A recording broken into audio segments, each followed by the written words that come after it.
Hello સૌ હરિભક્તોને જય સ્વામિનારાયણ।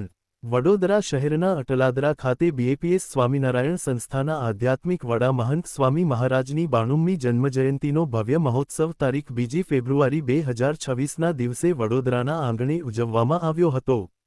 આ કાર્યક્રમમાં 2 લાખ હરિભક્તો ઉમટી પડ્યા હતા, જેમાં 14 દેશમાંથી 13,000 એનઆરઆઈ હરિભક્તો જોડાયા હતા। આ પ્રસંગે પ્રથમ વખત મહંત સ્વામીને 2 ગિનીસ વર્લ્ડ રેકોર્ડ્સ આપી બહુમાન કરવામાં આવ્યું હતું। Largest simultaneous Hindu text recital Hindu ગ્રંથના સૌથી વિરાટ સમૂહગાન બદલ મહોત્સવમાં ઇંગ્લેન્ડથી પધારેલા ગિનીસ વર્લ્ડ રેકોર્ડ્સના અધિકારી દ્વારા મહંત સ્વામી મહારાજનું બહુમાન કરવામાં આવ્યું હતું।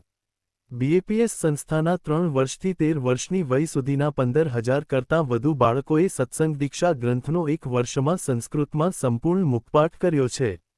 કોઈ એક સંસ્કૃત ગ્રંથનો, તે ગ્રંથના રચયિતાની પ્રત્યક્ષ ઉપસ્થિતિમાં 15,666 બાળ બલિકાઓએ માત્ર 1 વર્ષમાં સંપૂર્ણ ગ્રંથ એટલે કે 315 શ્લોકોનો મુખપાઠ કર્યો હોય અને સમૂહગાન કર્યું હોય તેવી આ ઐતિહાસિક વિરલ ઘટના છે, જેની નોંધ ગિનીઝ બુક ઓફ વર્લ્ડ રેકોર્ડમાં લેવામાં આવી છે। મહંત સ્વામી મહારાજ દ્વારા રચિત 315 શ્લોકો ધરાવતો સત્સંગ દીક્ષા ગ્રંથ ઉન્નત આધ્યાત્મિક, નૈતિક, સામાજિક, વ્યવહારિક જીવનની પ્રેરણા પૂરી પાડે છે। આ દરમિયાન તારક મહેતાના જેઠાલાલ દિલીપ જોશી પણ હાજર રહ્યા હતા અને દિલીપ જોશીએ બાળકો પાસે એક શ્લોકની સમજ આપી મુખપાઠ કરાવ્યું હતું। અવસરે કેન્દ્રીય ગૃહ અને સહકાર મંત્રી અમિત શાહ દ્વારા પાઠવવામાં આવેલા શુભેચ્છા પત્રનું વાંચન કરવામાં આવ્યું હતું। તો બીજી તરફ 2 લાખ હરિભક્તોએ એકસાથે મહાઆરતી ઉતારી અલૌકિક દ્રશ્યો સર્જ્યો હતા। કાર્યક્રમમાં ગુજરાત અને મધ્યપ્રદેશના મુખ્યમંત્રી ઉપસ્થિત રહ્યા। બોચાસણવાસી અક્ષર પુરુષોત્તમ સ્વામિનારાયણ સંસ્થાના આધ્યાત્મિક વડા મહંત સ્વામી મહારાજની 92મી જન્મજયંતિ અને તેમની દીક્ષા પૂર્ણ થવાના 69 વર્ષ પૂર્ણ થવાના શુભ અવસરે આયોજિત વિશાળ સત્સંગ કાર્યક્રમમાં રાજ્યના મુખ્યમંત્રી ભૂપેન્દ્ર પટેલ અને મધ્યપ્રદેશના મુખ્યમંત્રી મોહન યાદવ સહભાગી બન્યા હતા। આ અવસરે મુખ્યમંત્રી ભૂપેન્દ્ર પટેલે સત્સંગને જીવનની દરેક સમસ્યાનું સમાધાન આપતો માર્ગ ગણાવ્યો હતો। ગુજરાતના મુખ્યમંત્રી ભૂપેન્દ્ર પટેલે જણાવ્યું હતું કે સનાતન સંસ્કૃતિ, સ્વધર્મ પરંપરા અને સંતશક્તિએ સદીઓથી માનવજાતને સદ્માર્ગે ચાલવાની પ્રેરણા આપી છે।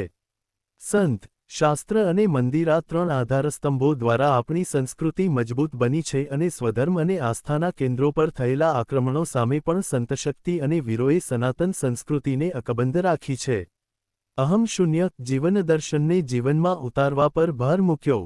મુખ્યમંત્રીએ પ્રમુખ સ્વામી મહારાજ તથા મહંત સ્વામી મહારાજના અહમ શૂન્ય જીવનદર્શનને જીવનમાં અપનાવવાની જરૂરિયાત ઉપર ભાર મૂક્યો હતો। તેમણે પૂર્વ રાષ્ટ્રપતિ અબ્દુલ કલામ દ્વારા પ્રમુખ સ્વામી મહારાજ પ્રત્યે દર્શાવાયેલી વિનમ્રતાનો ઉલ્લેખ કરી સંતોની અહમશૂન્યતા જ તેમની સાચી તાકાત હોવાનું જણાવ્યું હતું અને આ ગુણ આપણા જીવનમાં ઉતારવા માટે પ્રેરણા આપી હતી। મધ્યપ્રદેશના મુખ્યમંત્રી ડોક્ટર મોહન યાદવે પોતાના સંબોધનમાં ભારતીય સનાતન સંસ્કૃતિમાં ગુરુ પરંપરાની મહત્તા પર પ્રકાશ પાડતા જણાવ્યું હતું કે ગુરુ વંદન ભારતીય સંસ્કૃતિને દરેક યુગમાં જીવંત રાખે છે। વડોદરામાં યોજાયેલા વિવિધ સાંસ્કૃતિક અને સંસ્કારલક્ષી કાર્યક્રમોની પ્રશંસા કરતા તેમણે કહ્યું હતું કે વિવિધ કાર્યક્રમો દ્વારા બાળકો અને યુવાનોમાં સંસ્કાર, સેવા અને સંસ્કૃતિ પ્રત્યેની જાગૃતિ ઊભી કરવામાં આવી છે, જે અત્યંત પ્રશંસનીય છે।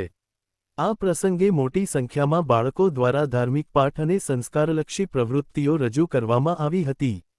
મધ્યપ્રદેશમાં અગાઉ ગીતા પાઠના આધારે ગિનીસ વર્લ્ડ રેકોર્ડ બનાવવામાં આવ્યો હતો, પરંતુ આજે તે રેકોર્ડ તૂટ્યો તેનાથી તેમને વિશેષ આનંદ થયો છે, કારણ કે આ સંખ્યાબંધ બાળકોમાં સંસ્કારના બીજ વાવવાનું કાર્ય મહંત સ્વામી મહારાજની અદ્ભુત સાધનાનો પરિણામ છે। આ વેળાએ મહંત સ્વામી મહારાજ અને ડોક્ટર સ્વામીએ આશીર્વચન પાઠવ્યા હતા। આ સાથે નૃત્ય નાટિકાઓ, મંત્રગાન સહિતના કાર્યક્રમો યોજાયા હતા। તો હરિભક્તો આ મહોત્સવમાં 2 લાખથી વધુ હરિભક્તો પધાર્યા। શું તમે આ મહોત્સવમાં પધાર્યા હતા કે નહીં? જો પધાર્યા હોય તો કોમેન્ટમાં અવશ્ય જય સ્વામિનારાયણ લખો અને આ મહોત્સવમાં તમને સૌથી વધુ શું ગમ્યું તે પણ જણાવો। સર્વ હરિભક્તોને જય સ્વામિનારાયણ।